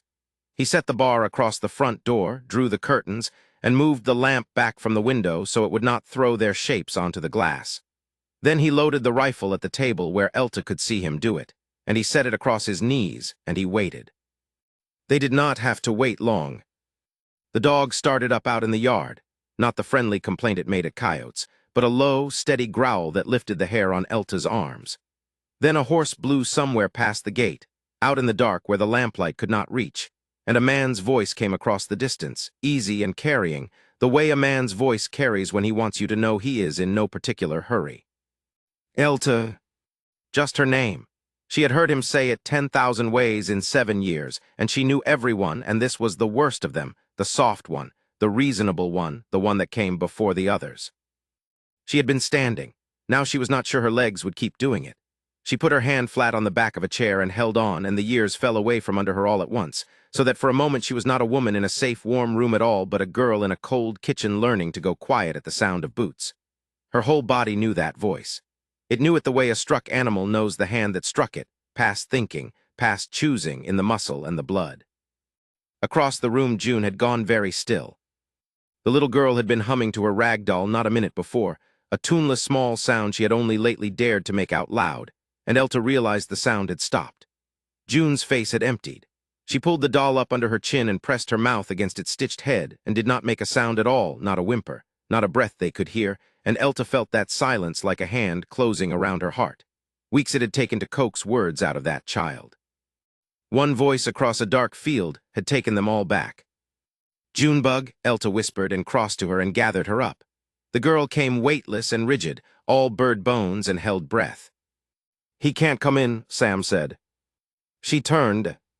Her son stood by the hearth, and he had the iron poker in both hands, held out from his body the way he must have seen men hold a rifle, and his knuckles were white on it, and his chin was shaking, and his eyes were dry. 7 years old. Trying the way he was always trying to be a wall between the one smaller than him and the thing in the dark. "Sam," she started. But Wade was already moving. He set the rifle down against the table, set it down, so his hands were empty, and he went to the boy and lowered himself onto his heels in front of him so their eyes were level. He did not grab the poker. He did not tell the boy to put it down. "That's good iron," Wade said quietly. "You picked the heaviest thing in the room, that's thinking." He let a breath pass. "Here's the trouble with it, though. A poker's a close thing. It only works if you let a man get close enough to swing at, and we are not going to let any man get that close tonight. You understand? Not one step past that door." He put one broad hand over the boy's 2 small ones, not pulling, just covering, warming them. "So I need those hands for something better. I need you to hold your sister's other side and keep her breathing slow, and if she gets scared, you tell her the story about the barn cat and the boot. Can you do that? That's the harder job. That's the man's job." For a long moment, Sam did not move. Then his hands loosened, one finger at a time, and Wade took the poker and set it aside within the boy's reach. Not away from him, just down, and Sam went to his sister and pressed his shoulder to hers, and Elta watched her son choose, for the first time in his short, guarded life, to let another man stand the wall. She could have wept, she did not have the room in her to weep. The voice came again. "Now I know you can hear me." Closer now, he had walked his horse up nearer the gate, but no farther. The dog's growl told them that much. Roy had never once in his life put himself where a dog might reach him. "I've come a long way, Elta, longer than you'd believe. A man does that for what's his. You've got my children in that house. You've got my wife in that house." A pause, calculated, patient. "The law says so. Any lawman in this territory says so. You know that better than anybody." There it was, not his fist she had at least learned the shape of. This was the other thing, the older thing, the thing that had kept her in that house years past the point a body should have run. The reasonable voice. The one that made the wrong feel like her wrong.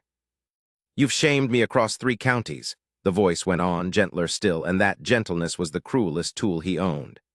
"Dragged my own babies through the cold. What kind of mother? But I'm not here to say hard things. I'm here to take my family home, and will say no more about it. All you have to do is come out, just you. Walk out here and it's finished, and nobody in that house gets troubled over you. That's all. That's all it ever takes, Elta. You come out and it's over." And God help her, her feet believed him. That was the thing no one who had not lived it could understand. Her mind knew. Her mind stood in Wade Corrigan's warm lamplit room and knew every word was a snare. But her body had been trained through 7 years to a single lesson, hammered in over and over until it was truer to her than her own name, that when he was angry, the fastest way to keep the small one safe was to give him what he wanted and take it herself. Step forward, absorb it, spare the room. Her body had learned that peace was a thing you bought with your own skin, and it did not know how to unlearn it in one night. She became aware that she had set June down, that she had taken a step, that the bar on the door was 4 feet away and her hand was rising toward it and the whole crushing arithmetic was laying itself out clean and simple in her chest. If she went out, he had no reason to come in. If she went out, the children stayed warm. If she went out, Wade did not get himself killed standing in a doorway for a woman who was not even lawfully free to be stood for. It would be so easy. It would be the easiest thing she had ever done, to trade herself again. She had so much practice at it. "Mama," said Sam, and his voice cracked in the middle of the word. She took another step. Her fingers touched the cold iron of the bar. And then Wade was there. He did not seize her, he did not shout. He simply moved, unhurried and immovable as a shifting of the earth itself, and put his body between her and the door, his back to the wood, facing her, so that to reach the bar now she would have to go through him, and they both knew she would not. He was not looking at the door. He was looking at her, and his face in the lamplight was not afraid, and it was not angry. It was only certain. "No," he said, just that, low, meant for her and no one past the walls. "Not tonight, not any night." "Wade," her voice came out ragged. "If I go out, he'll nothing," still quiet.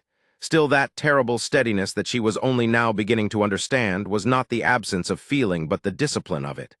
"Listen to me. Every word out of that man's mouth is a rope, and you've spent years being handed the ends of them and told to tie your own hands. I know it. I see you halfway to doing it right now, and I don't blame you 1 inch for it because somebody taught you that's how you keep these babies alive." He leaned in, not to crowd her but to be sure she heard.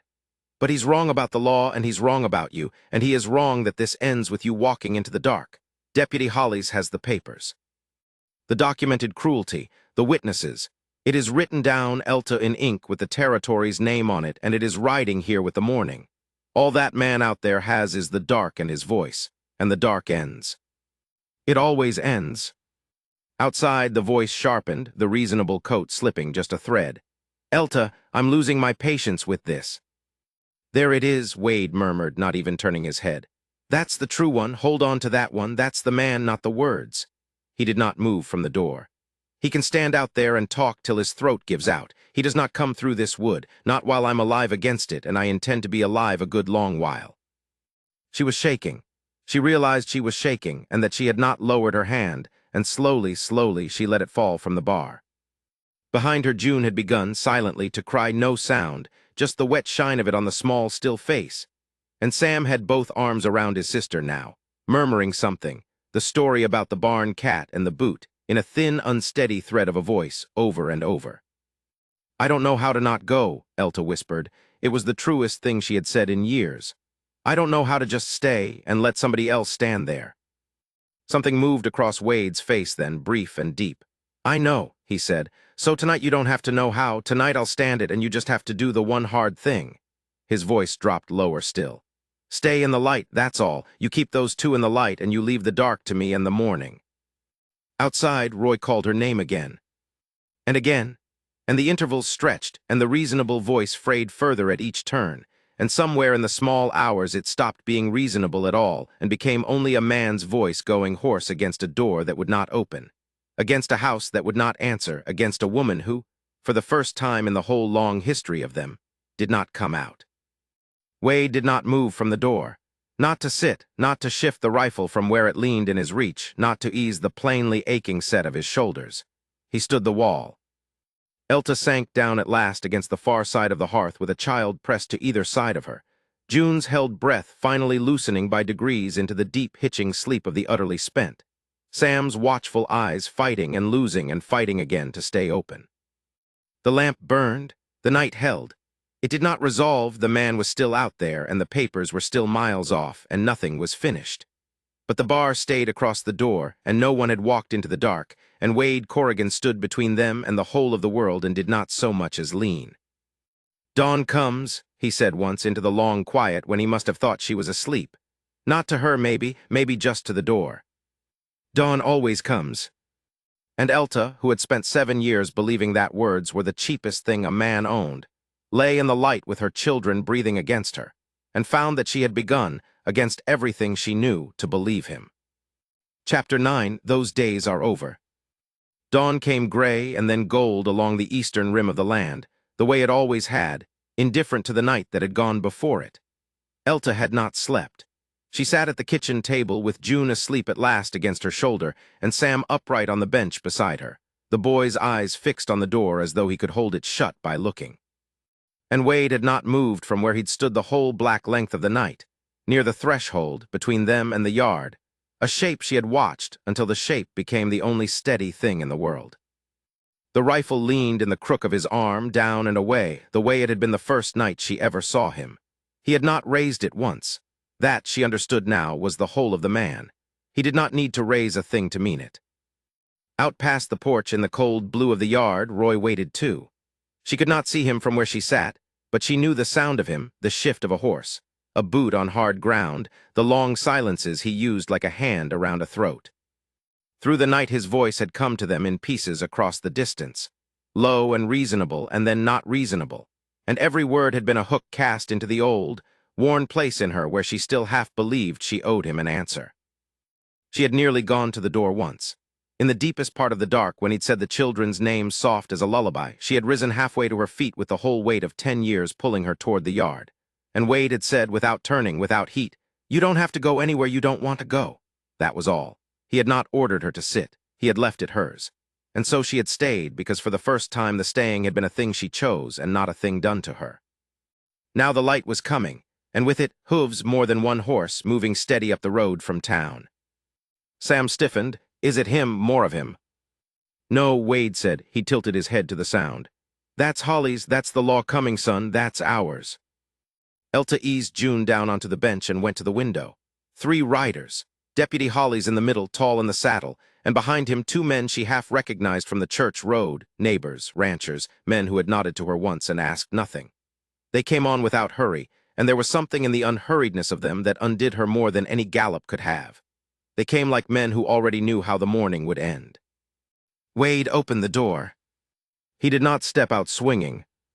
He stepped out easy, into his own doorway, into the gold light now spilling across his own boards, and he stood there the way a man stands in the middle of what is his. Elta came to the doorframe behind him with a hand on Sam's shoulder, and she made herself look. Roy stood at the bottom of the yard, thinner than her memory of him and grayer, his horse blown and dusty from all the miles he'd chased them. For one lurching moment the sight of him emptied her out.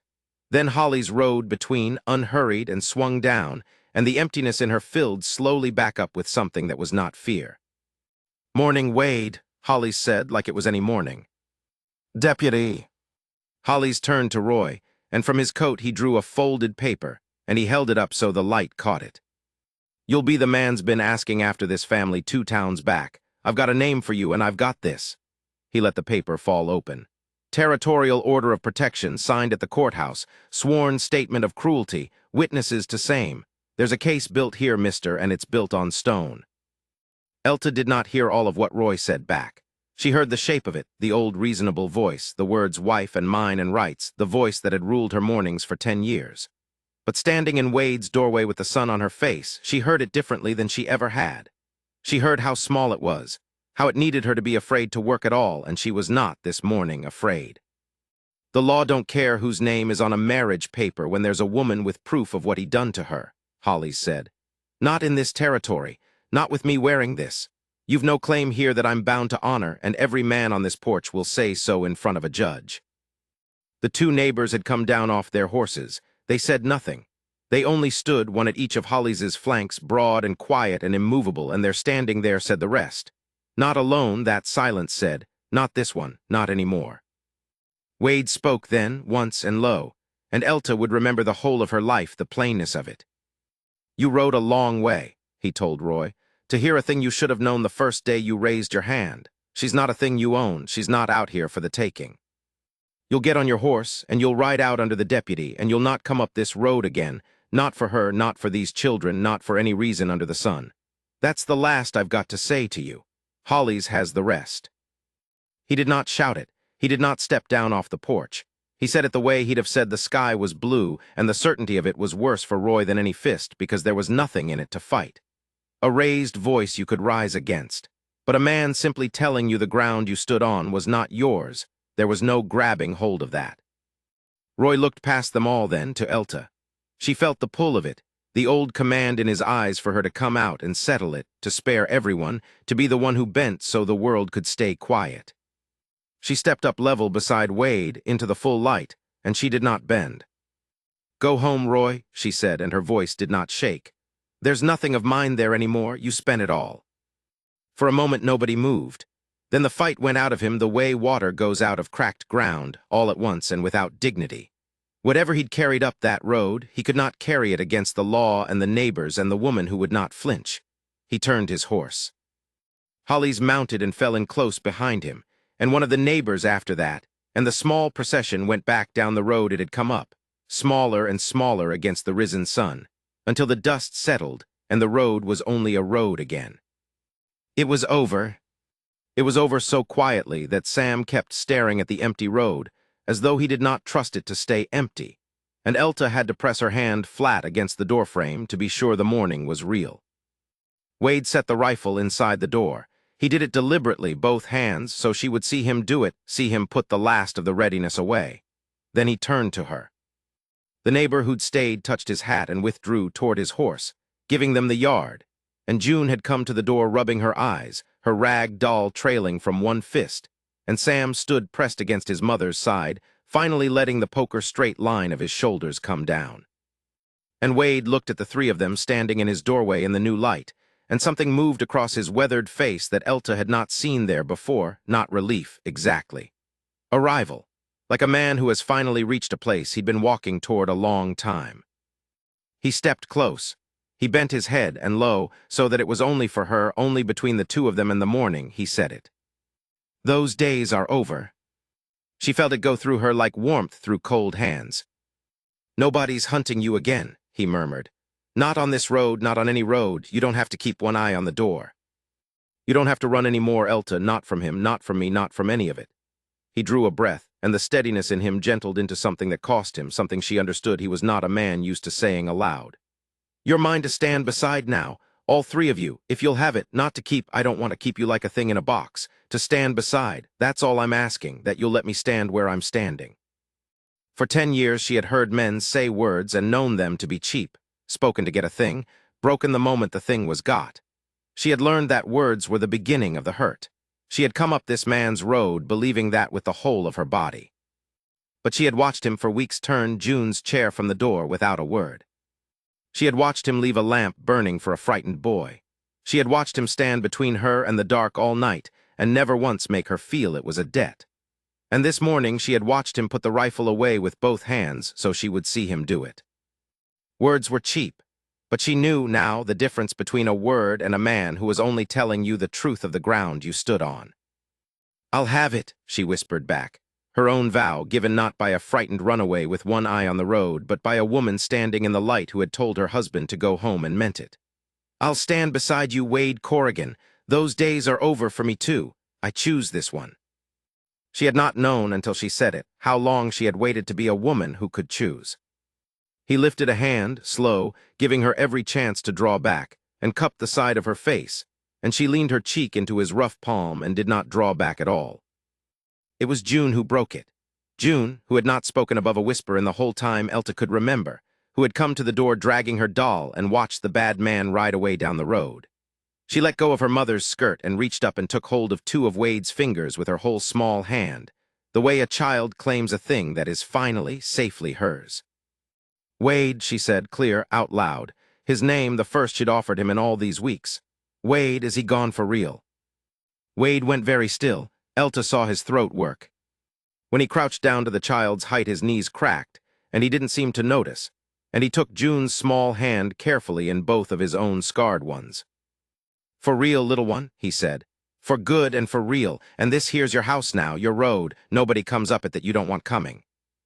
Sam stood a pace off, watchful still, the boy who had guarded a door with a poker in his fist, the boy who had been the man of a family that should never have needed one so young. Wade looked up at him over June's head.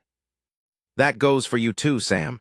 You can set the poker down for good. It's my watch now. You get to just be 7. Sam's chin trembled once. Then the boy crossed the little space and stood inside the circle of them, stiff at first and then not, and Wade put an arm around him without making anything of it, the way you'd steady a colt that had at last decided to be gentled. The sun cleared the ridge and laid itself full across the porch, across the 4 of them gathered in the doorway of the warm house, and the road below ran empty and gold all the way to the edge of the world. It was only a road now. It carried nothing toward them anymore. Elta stood in the light with her son under one arm and her daughter's hand in Wade's and Wade's palm warm against her face, and she understood that the claim he'd whispered in the dark was not a rope thrown over her. It was a door held open. And for the first time in longer than she could name, she stood in an open door and felt no need at all to run through it. Those days were over. These ones were only beginning. Chapter 10, The Warm House. Summer came up over the Corrigan Ranch, the way good things had learned to come there now, slow, and without fear of being sent away. The grass had gone tall and gold along the east fence, and the creek ran shallow and bright over its stones, and the whole valley smelled of sun-warmed hay, and the roses Miss Adaline had bullied into growing beside the porch steps. Wade stood at the top of those steps in the early light with a cup of coffee going cool in his hand, and he did not drink it, because he was listening to the sound the house made, and the sound the house made was the best thing he owned. June was talking. She was talking the way a creek talks, steady, tumbling, spilling over itself. A 5 no, 6 now, 6 last month.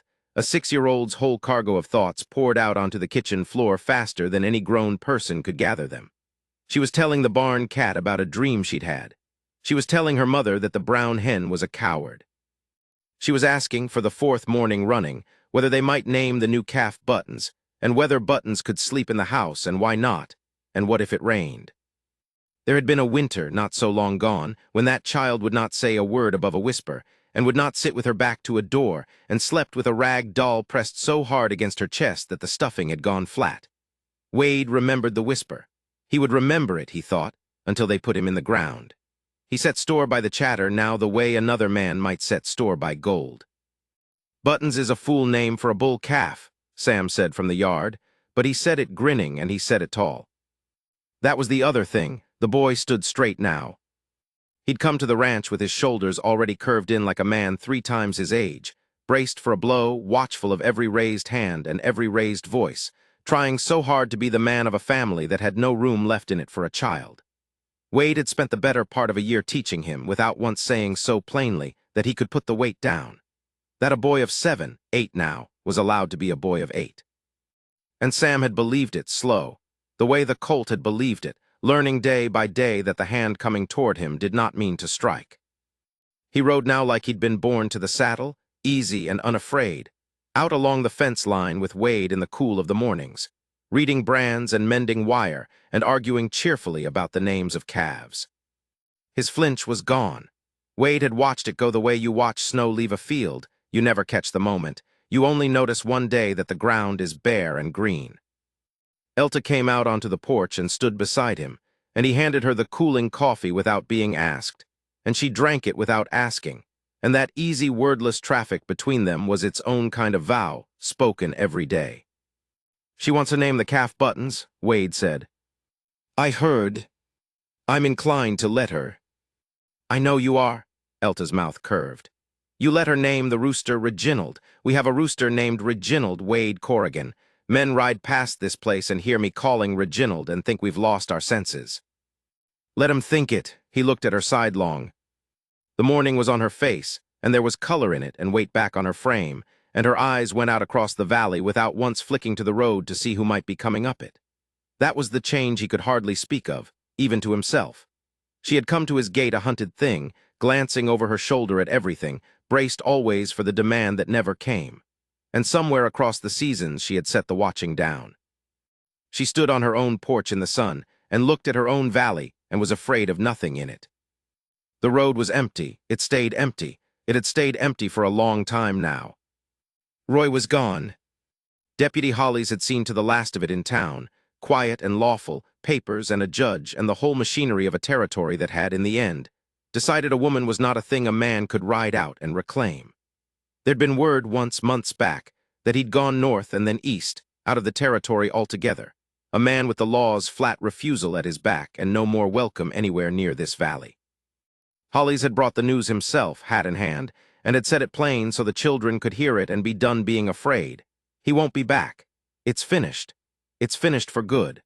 And Wade had watched something go out of Elta's shoulders that day that had been in them since the night she first walked through his door, and it had not come back into them since. Those days were over. He'd whispered it to her once in the gray hour before a dawn, with the man himself standing off in the dark and the outcome not yet certain. He'd meant it then as a wall to put his back against. Now it was simply true, the way the creek was true, the way the summer was true. They were married on the porch on a Sunday, in the full gold of the afternoon. It was a small thing, and it was meant to be. Miss Adaline had strung the rail with the roses and had cried before the vows even started, dabbing at herself and declaring the whole while that she never cried, that it was the pollen, that no one was to look at her. The neighbors came, the Daytrits from the far quarter, old Prout, who'd stood watch with his shotgun on the bad nights, and never once complained of the hours, the Hollies family in their Sunday best with the deputy looking strange and pleased out of his star and badge. They filled the yard. They had, over one long hard year, quietly become a wall around this family. And now they stood in the sun and watched two of their own be joined, and it felt less like a beginning than like the naming of a thing that had already long been so. Elta wore a dress the pale blue of a morning sky, and Miss Adaline had done her hair, and when she came out through the door onto the porch, Wade forgot every word he'd rehearsed. He said them anyway, the plain ones, the ones a man means. "I told you once in the dark that those days were over." His voice was low, but he did not whisper it this time. He said it out in the daylight for the neighbors and the children and the God above the valley to hear. "That nobody would hunt you again, that you were mine to stand beside all three of you if you'd have it.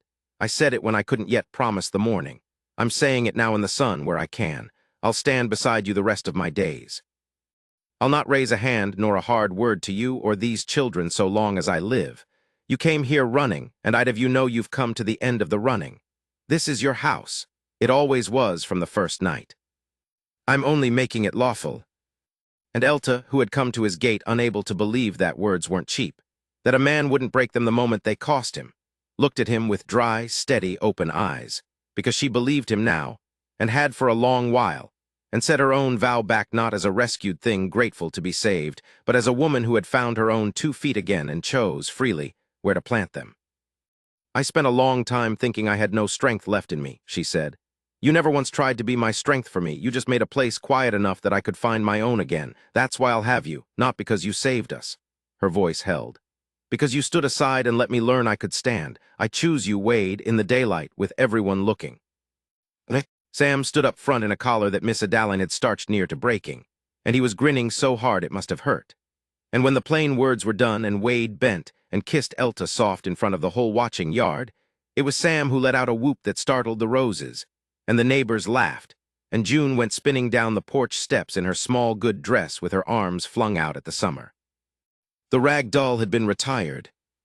Elta found it that evening after the last neighbor had gone and the lamps were lit, folded up in the bottom of June's little chest beneath the playthings a child keeps but no longer needs.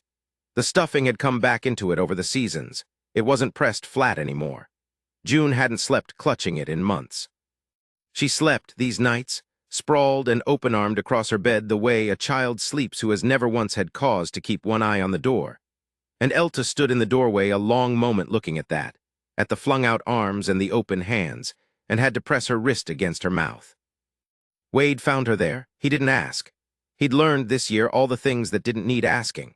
He just put his arm around her and she leaned into the side of him, and they stood in the hall and watched the children sleep in a house with no bolt thrown, no lamp left burning against the dark, no one keeping watch.